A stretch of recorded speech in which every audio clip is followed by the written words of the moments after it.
Olá pessoal, seja muito bem-vindo e muito bem-vinda ao terceiro episódio do nosso Chá de Camomila. Eu me chamo Larissa Moura, agora nessa versão ruiva, mas continuo sendo eu, e sou o host aqui do podcast, que tem como missão a gente sentar, se acalmar, poder refletir um pouco sobre a vida e sobre os caminhos que a gente tem tomado. É um momento aqui que não é terapia, mas é terapêutico, e eu tenho esse grande desejo de parar e refletir um pouco nessa correria, que a gente já naturalizou, que a vida é sempre uma correria, então é sempre bom manter esses momentos de reflexão, de contemplação, e é exatamente sobre isso que a gente vai conversar hoje. Você já deve ter visto aí no tema desse episódio que a gente vai falar sobre por onde anda a nossa atenção. Eu vou introduzir um pouquinho vocês, como eu cheguei nesse tema. Para quem me acompanha nas redes sociais, eu estou lá no Instagram como @larimoura. Você vai encontrar aqui direitinho na descrição desse episódio. Eu estou iniciando agora o doutorado em Estudos da Mídia aqui na UFRN, eu moro em Natal. E eu estava preocupada nesse início do semestre como ia ser conciliar as muitas leituras de uma pós-graduação com a pesquisa, as coisas aqui do nosso podcast. E eu tive a grata surpresa de uma das minhas primeiras aulas, a aula de Teoria da Comunicação, eu me deparar com um texto que tinha exatamente a mesma temática do que eu estava pensando em tratar aqui com vocês, que é essa questão da aceleração e de como que a gente lida com esse bem tão precioso que é a nossa atenção. Então hoje eu começo esse episódio te perguntando, por onde anda a sua atenção? Ontem à noite, no dia anterior que eu tô gravando esse episódio, eu tive um Vale Night com meu esposo, graças a Deus, e a gente foi pro cinema assistir um filme, que tá em cartaz, que é a parte 2 de Duna, muito bom por sinal, se você gosta aí do gênero, ação, ficção científica, etc, é muito bacana. E nesse filme, tem uma busca muito grande, é uma realidade, um universo onde a inteligência artificial ela foi banida. Então, existe uma busca muito grande por uma especiaria que ela aumenta a capacidade cognitiva do ser humano, para ele meio que pensar como uma máquina, e dentre outras coisas, Então, esse seria o produto mais importante nesse universo aí, É o mais importante do universo. E aí eu fiquei fazendo, uma analogia com o que eu ia conversar com vocês hoje aqui, já que o filme está fresquinho na memória.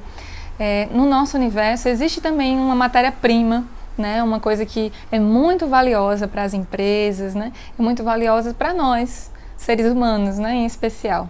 E essa coisa é a atenção. Esse texto que eu mencionei, que eu tive acesso numa das aulas do doutorado, é um artigo da revista super interessante, que eu vou deixar aqui nas referências desse episódio, mas ele vai discutir justamente como a indústria fez com que a atenção fosse um negócio bilionário. As maiores empresas de tecnologia do mundo, elas buscam deter o quê? A atenção do consumidor.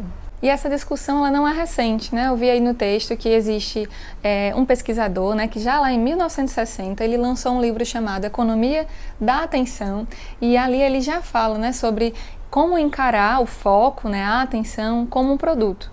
E já nessa obra, aí de 1960, o autor ele previa que em um futuro muito breve haveria tanta informação, tanto excesso de informação para o ser humano, que o foco, a concentração ia ser algo raro, ou seja, muito valioso. E o texto da revista destaca uma frase do autor nesse livro que ele diz: riqueza da informação cria pobreza da atenção. E a neurociência já reconhece que a gente não tem capacidade de dar conta de tanta coisa. A gente pode até rapidamente ter acesso a muitas informações, mas a gente não dá conta de se aprofundar em cada uma delas. Se você for abrir esse texto, eu recomendo muito que você veja um quadro dessa matéria, onde descreve os gatilhos que essas empresas utilizam intencionalmente para roubar o nosso foco, fazer com que a gente de repente se dê conta que passou muito mais tempo do que previa passar ali rolando o feed das redes sociais. O primeiro deles é o feed algorítmico. Você vai ver, entrando nas redes sociais, que a partir da forma de uso, da quantidade de tempo que você vai usar aquela rede social, o algoritmo vai entendendo qual conteúdo prende mais a sua atenção, qual é mais nichado para o seu perfil do consumidor, então o feed vai ficando cada vez mais personalizado. Você vê isso muito claramente se você consome TikTok. Eu acho que é um dos algoritmos que trabalham melhor essa questão da personalização do feed, e aí faz com que o consumidor passe muito mais tempo lá, porque ele vai se identificar, teoricamente, com aqueles conteúdos que lhes são apresentados. Outro gatilho, né, que essas empresas utilizam intencionalmente, eu repito, intencionalmente, né, nada por acaso, para prender a nossa atenção nas redes sociais, é importante que a gente fique atento, né, para poder utilizar de maneira mais saudável e reconhecer, né, quando a gente precisa realmente sair dali e burlar esse sistema. O segundo deles é recompensa variável. Eles utilizam uma metodologia parecida com a das máquinas caça-níqueis, né, ali dos cassinos, onde se você ganhar sempre, você fica entediado e vai embora. Então você precisa ali mesclar, né, levando isso para o conteúdo, um conteúdo relevante com um conteúdo mais de brincadeira. Faça o teste, né? Abra depois desse episódio a rede social aí que você utiliza, o Instagram, o TikTok, não sei, e veja que vão aparecer alguns conteúdos, digamos, mais relevantes, com conteúdo mais aprofundado, e do nada vai surgir algum conteúdo tipo Twitter, um meme. Isso, gente, não é algo aleatório, é algo intencional, né? Para que o seu cérebro tenha essas injeções de dopamina, né? Tenha o prazer ali de rir, de compartilhar aquele meme com alguém e de repente de ter uma entrega mais relevante para você sentir que aquele tempo também está sendo produtivo. E o terceiro deles, né, é algo que já há muitos anos se estabeleceu assim como um padrão nas redes sociais, é o scroll infinito, né? Você vai rolando aquela barrinha e aparentemente aquele conteúdo nunca acaba. Ele, né, é um scroll infinito. Já tiveram tentativas, se eu não me engano, nos Estados Unidos, da legislação proibir, né, o uso desse scroll infinito, porque ele é uma ferramenta muito eficaz, né, de prender o consumidor, o usuário ali na rede social, né, porque ele fica sempre com uma sede de estar melhor informado, de consumir aquela informação. Aquele gatilho desperta em nós, né, aquele gatilho de se eu não rolar esse feed aqui eu vou perder, vou estar atrás das outras pessoas, né? Então esse é um gatilho muito utilizado por todas as redes sociais atualmente, e é muito importante que a gente fique atento também que esse feed realmente ele nunca vai acabar, né? Aquilo é feito para nos prender e a gente perder mais tempo, né, dentro das redes sociais.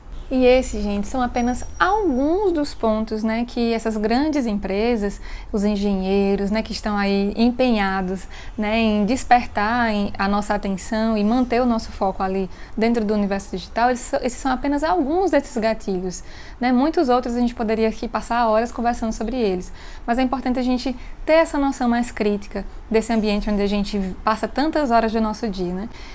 Nessa mesma disciplina, a gente estava numa roda de conversa e a professora, né, perguntou aos alunos que estavam ali na roda, né, quantas pessoas passam mais de 3 horas por dia nas redes sociais? E muita gente levantou a mão. São pessoas que são pesquisadores na área da comunicação, têm uma consciência crítica, né, disso. Muitos trabalham, claro, né, nas redes sociais e acabam tendo que passar mais horas do seu dia ali, mas muitos, com certeza também, né, são aí encantados, né, por essa dinâmica de roubar a nossa atenção e poderiam e gostariam, né, de gastar o seu tempo colocando a atenção em outras coisas que pudessem agregar mais à sua vida, seja ela produtivamente, trabalhando offline, e seja descansando, fazendo aquilo que é essencial para a gente como ser humano. A gente está tão viciado, né, em preencher o nosso tempo, né, não ter pausas, não parar assim, né, diante da vida e não fazer nada, que eu vivi uma situação que me questionou muito, né. Eu fui deixar os meus filhos na escola e aí sempre tem um trânsito assim na hora do almoço, né, no retorno. Eu estava com o meu carro parado no sinal e aí aproveitei aquele tempinho, sei lá, mais ou menos uns 3 minutos que o sinal fica parado, e peguei o celular para ver um e-mail que a própria escola tinha mandado, alguma atividade que eu não tinha visto, e queria ali me atualizar. E aí do meu lado parou o motoqueiro, eu senti aquela presença, olhei para o lado e aí era um guarda de trânsito, era um amarelinho, né? Na hora eu gelei assim, né, pensando, vou receber uma multa agora. E ele fez o sinal assim, né, tipo, celular, não pode. Aí eu coloquei o celular aqui do lado, mas eu confesso para vocês, né, que o primeiro pensamento que me veio em mente foi, tá, mas e aí, eu vou fazer o quê aqui? Como se eu não pudesse passar 3 minutos da minha vida olhando para o nada, fazendo nada, olhando para o sinal vermelho, esperando ele ficar verde. A gente não sabe, parece que dói fazer isso, né? Eu fui assistir um filme também, esse foi meu recorde, né? Em uma semana e 2 vezes pro cinema, com certeza, desde que eu virei mãe foi o meu recorde. Mas domingo eu tive um momentinho, né, de folga, né? Meu esposo, minha sogra ficaram aí com os meninos. Eu tenho 2 filhos pequenos, para você que não conhece aí minha vida pessoal, né? E aí fui assistir uma animação no cinema. É uma animação que foi indicada ao Oscar, né? O Menino e a Garça, em português o título é esse, do diretor Miyazaki. E eu nunca tinha assistido nenhuma animação dele, né? São animações, pelo menos essa, né? Eu considero uma animação bem adulta. Se você tem filho pequeno, não recomendo levar para assistir esse filme, tá bom? Mas o meu esposo, né, já conhecia outros produtos, né, outras animações feitas por esse diretor, e ele disse, olha, você vai notar que o ritmo dele é bem diferente. Ele insere muitas pausas no filme. E isso é intencional desse diretor, né? Ele coloca muitas cenas assim que poderiam ser excluídas, digamos assim, nesse cinema mais comercial, né? Como, por exemplo, o personagem só fecha a janela, deita na cama e dorme. Não tem nada assim, tipo, relevante, né? Com muitas aspas para a história. Mas são pausas que humanizam, que conectam, onde o personagem ali, a animação, ela faz coisas que todos nós fazemos, como fechar a janela, deitar na cama e dormir.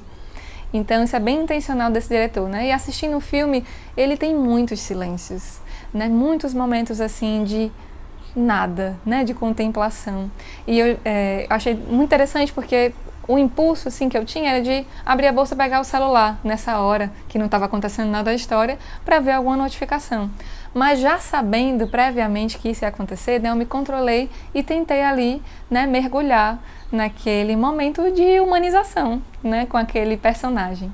Longe de condenar as redes sociais, né, os meios de comunicação. Estou há anos estudando sobre isso, trabalhando neles, né, estou aqui conversando com vocês por causa também, né, desse universo digital, né, através do YouTube, do Spotify, aí onde você está me ouvindo. Então, até numa visão cristã, né, a gente sabe que os meios de comunicação, eles são um dom de Deus, né, eles estão aí à disposição para que a gente possa fazer o bem, espalhar mensagens de vida, de esperança, mas aqui, gente, eu estou frisando que eles são sim, né, um instrumento de nos roubar a nossa atenção no nosso dia a dia, e isso pode trazer grandes consequências a nível pessoal e a nível social, como a gente infelizmente já pode contemplar.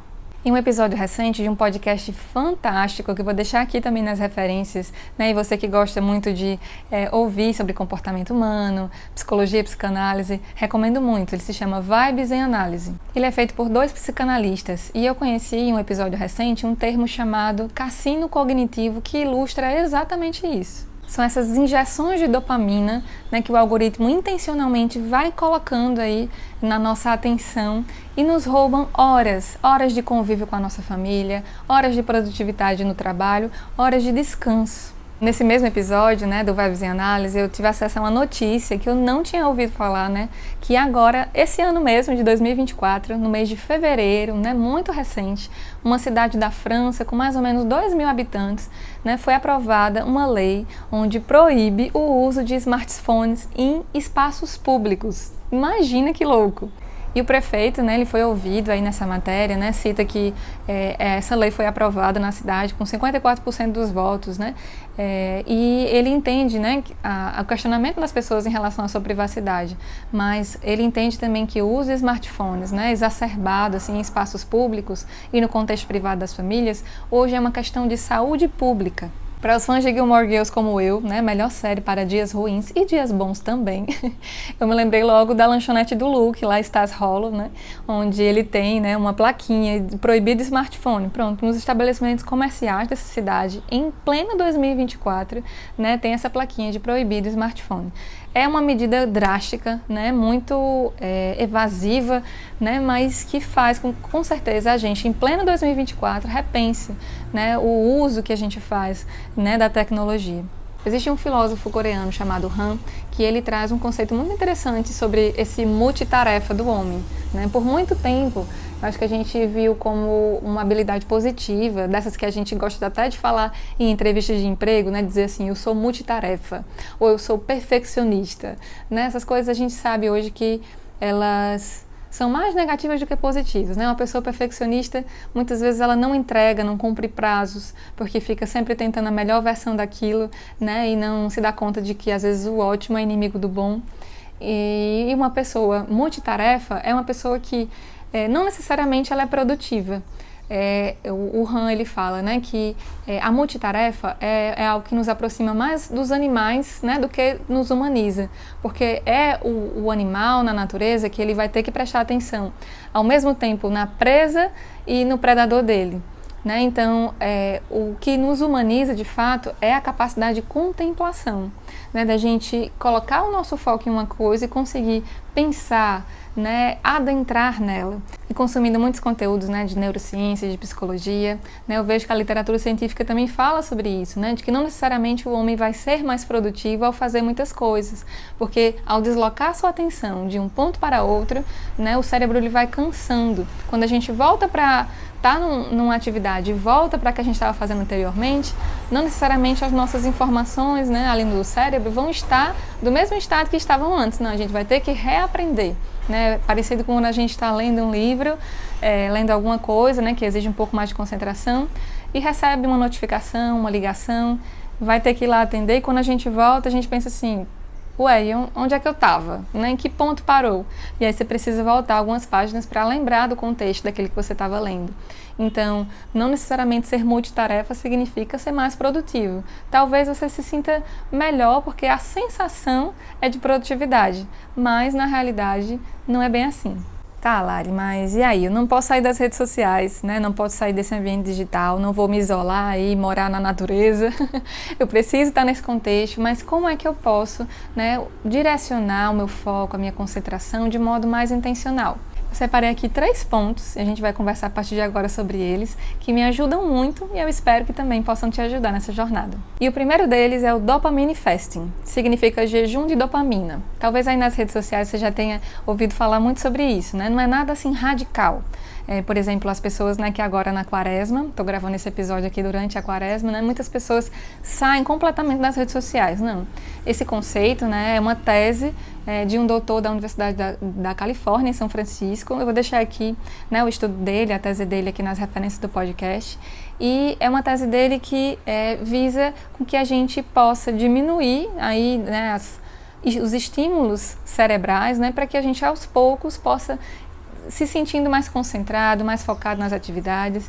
E aí, em que consiste esse jejum, né?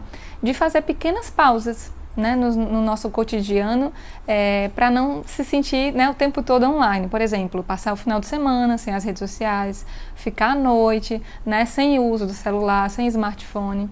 Então, isso é muito personalizável. O importante é fazer pequenas pausas, né, esses pequenos jejuns de redes sociais, para que a gente vá diminuindo essa dependência, né, do uso da tecnologia aí no nosso cotidiano. Essa é uma iniciativa individual, né, onde você vai poder colher aí benefícios, né, para o seu bem-estar, a sua saúde mental, mas que, claro, não anula, né, o sistema, né, todo esse sistema que a gente conversou aqui no início do episódio, que precisa aí de leis que possam regulamentar a atividade dessas empresas, limitar, né, o acesso dos usuários, da nossa privacidade, coisas que afetem aí nosso bem-estar, a nossa saúde mental.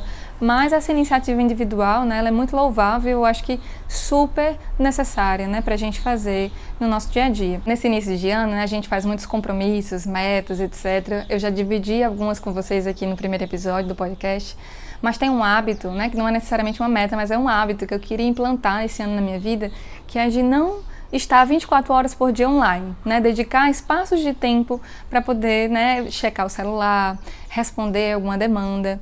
Muitas das coisas, gente, que a gente, né, recebe no nosso dia a dia, elas vêm para a gente como algo urgente, mas tem uma frase, né, que eu aprendi no mundo do trabalho aí que quando tudo é urgente, nada é urgente. Então, eu convido muito vocês, né, se você não tem uma regulamentação própria e pessoal, né, de você estabelecer, por exemplo, eu tenho um tempo limite de uso do Instagram, por exemplo, que é a rede social que eu passo mais tempo atualmente.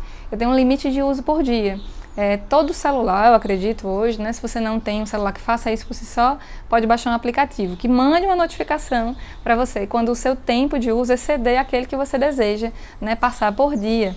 Então é bom que a gente não deixe assim isso ao léu, né? Como assim, a casa da mãe Joana, tudo solto. Não, estabeleça, né? Veja aí diante da sua realidade qual é esse tempo. Não adianta dizer aqui o meu, porque eu tenho uma realidade, você que está me vendo, me escutando, tem outra realidade.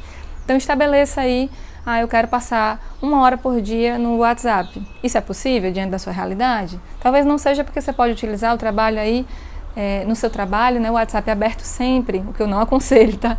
mas pode ser. Então, veja de acordo com a sua realidade, né, o tempo limite, mas não deixe isso solto, né? Estabeleça esse compromisso.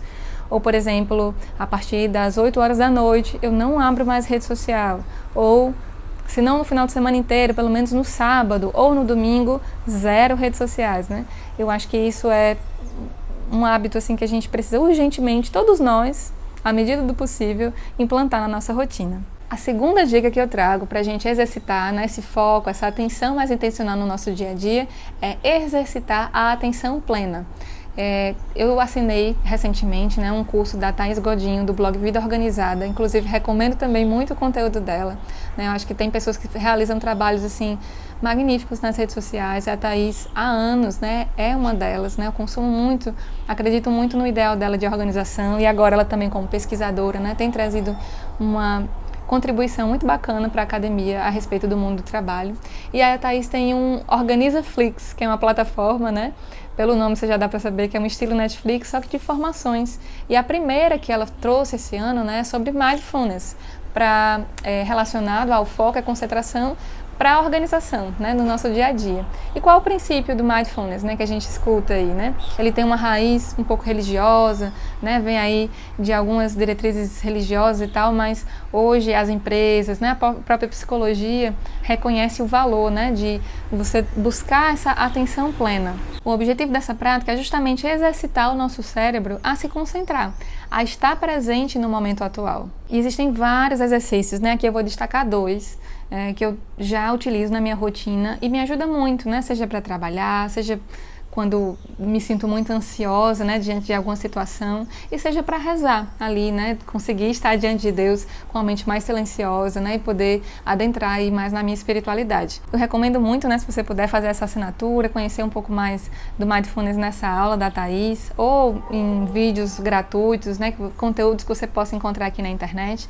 Mas 2 pontos assim que eu acho que todo mundo pode fazer essa prática. O primeiro deles é a respiração intencional, né, de você prestar atenção ali, inspirando, expirando, né? Prestar atenção ali na sua respiração e poder diminuir a atividade cerebral, né? Esquecer ali das coisas que estão ao seu redor. E o segundo, a meditação, né? De se concentrar em um só pensamento, né? Quando a gente está rezando, por exemplo, meditar sobre determinado texto, né? Seja da Bíblia, seja de algum autor, um livro espiritual, mas concentrar a sua atenção plena ali onde você está faz muita, muita diferença. Existe uma brincadeira, né, que as pessoas falam que não existe um lugar assim mais inspirador de você ter ideias do que no banho, né? Quando você liga ali o chuveiro, fica ali embaixo, relaxando. Muitas pessoas têm muitos insights, muitas ideias, assim, né, que consideram super geniais e parece que aquele ambiente, assim, tem uma mágica especial para isso. Mas se você pensar, né, o ambiente ali do chuveiro, né, o box lá no que você toma banho, é um ambiente que a gente não tem muita distração, não dá para levar o celular, né? Só se ele for assim, super resistente à água e você tiver muita coragem de colocar ele embaixo do chuveiro. Mas é um ambiente assim, sem distrações. Então quando a gente toma um banho devagar, né, relaxando, sentindo a água cair no corpo, com certeza o nosso cérebro ele vai poder, né, se concentrar em uma só atividade e aí vir, claro, ideias diferentes, ideias que talvez já estivessem ali nos sondando, mas eram tantos pensamentos que a gente não conseguia enxergar. Agora em janeiro, fui tomar um banho desses, assim, né? Mais tranquila. Tinha uma pessoa cuidando dos meus filhos, então eu fui aí lavar o cabelo com muita calma. Isso é raro na vida de uma mãe, mas acontece. E aí eu estava mais ou menos há uns 2 meses escrevendo um livro. Depois eu falo mais sobre ele aqui, né? Não falei nas redes sociais porque não tenho absolutamente nenhuma novidade. Eu só escrevi mesmo. Mais pra frente eu falo sobre ele com vocês. Mas eu estava tentando escrever esse livro há uns 2 meses. E eu não conseguia assim, encontrar uma narrativa que encaixasse na mensagem que eu queria transmitir. E aí nesse banho, que eu fui tomar aí tranquila, relaxada, me veio assim a sacada, né, de como eu gostaria, né, de transmitir aquela mensagem. E aí eu fiquei pensando no banho e fui chegando a várias... destrinchando aquela história, né. Terminei o banho, peguei logo o bloquinho de notas e fui anotar. Mas foi naquele banho que eu tive aquele estalo, né. E eu fiquei pensando, é uma magia do banho? Não, é porque realmente ali eu me conectei comigo mesma, né? Foi um momento de contemplação. Quando eu estava escrevendo esse roteiro, eu me lembrei também de um podcast que eu adoro, que é o Para Dar Não Mais Coisas, da Natália. A Natália também tem muitas reflexões bacanas assim sobre o cotidiano. Se você gosta do podcast aqui, com certeza vai gostar muito do dela. E aí ela citava, né, em um determinado episódio, que ela estava se sentindo muito mal, ficou com insônia, passou muito tempo assim se martirizando por uma conversa que ela teve com uma pessoa, e ela achou que a pessoa, ela interpretou de uma maneira negativa aquela conversa difícil, né, que ela teve com ela. Foi uma interpretação assim, ela não queria ferir a pessoa, mas achou que feriu. Então ela começou a ficar muito preocupada, perdeu o sono, ansiosa, mal com aquilo, né? E aí ela lembrou, não, vou tirar uns minutinhos para exercitar essa meditação consciente, né? Essa respiração consciente e meditar. E aí ela fez aí uns 5 minutos de meditação, muito difícil, né? Com muita distração, mas após esse esforço, ela olhou ao redor da casa dela, acho que ela estava sozinha, se eu não me engano ela mora sozinha, e aí ela percebeu o silêncio da casa dela. Foi aí que ela se deu conta que todo aquele barulho, né, todos aqueles medos, aquela angústia, estava apenas dentro da cabeça dela.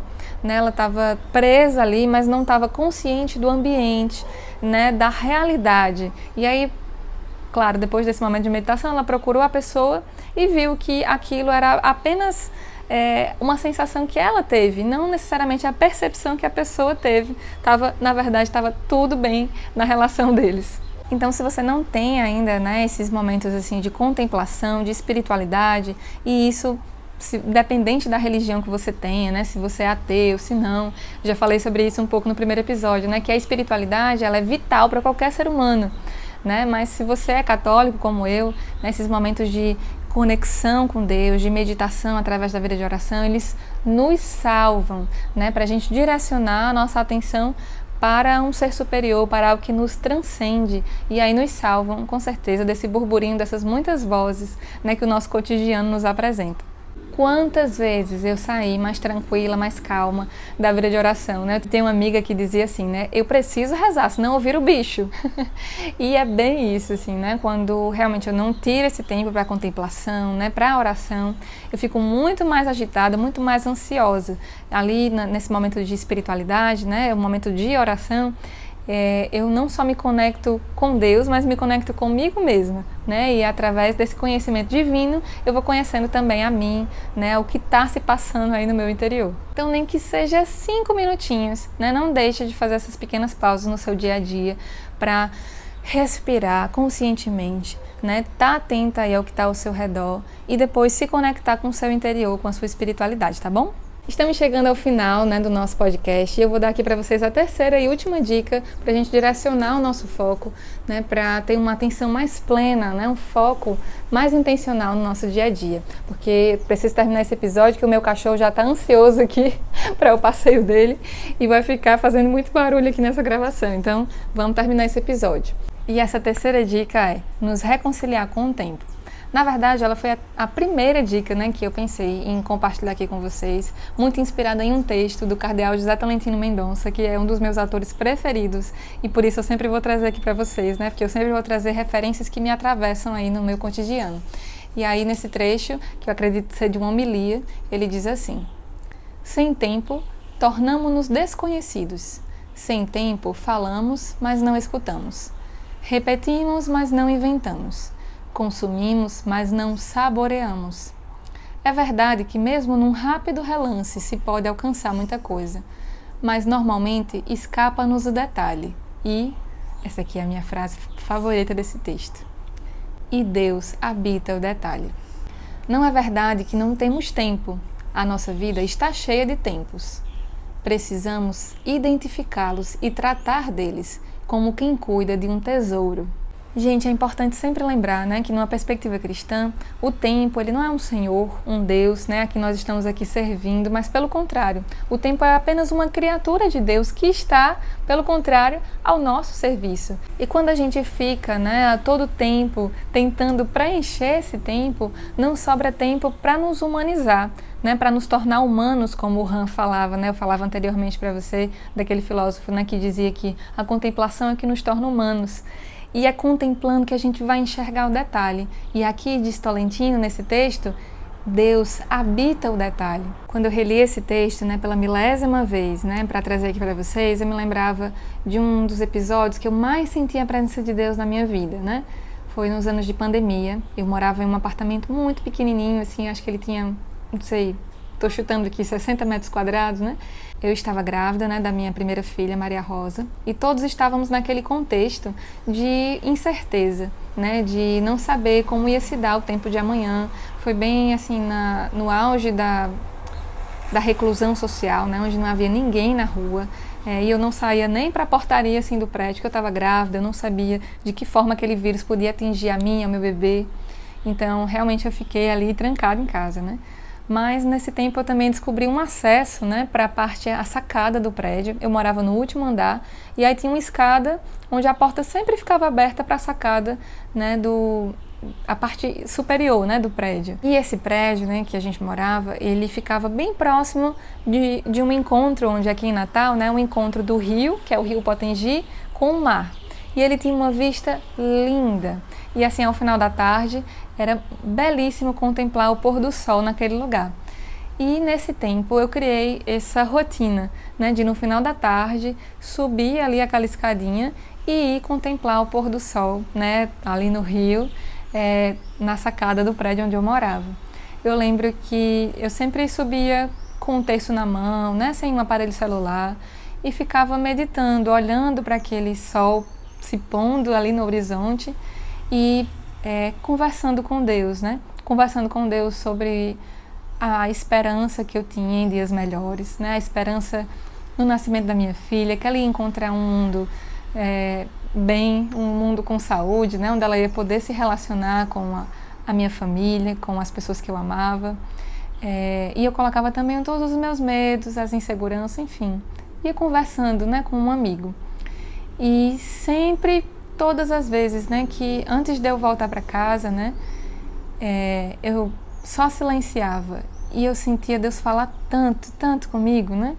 Aquilo me enchia de esperança de que, independente do que acontecesse, no dia seguinte o sol voltaria a nascer. E esse encontro, gente, ele só foi possível por essa abertura à contemplação, né? Por me reconciliar ali com aquele tempo tão difícil que a gente estava vivendo, né? E exercer a minha capacidade como ser humano de contemplar, de enxergar além de mim mesma. E aqui é o ponto principal, né, do que eu queria falar para vocês nesse terceiro tópico.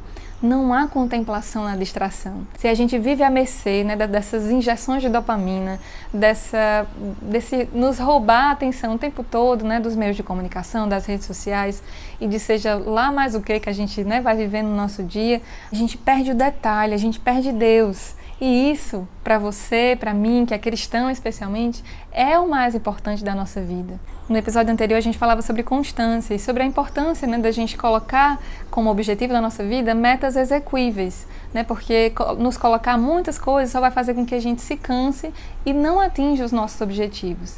Aqui também é muito importante, né, que a gente preencha o nosso tempo com aquilo que é realmente essencial.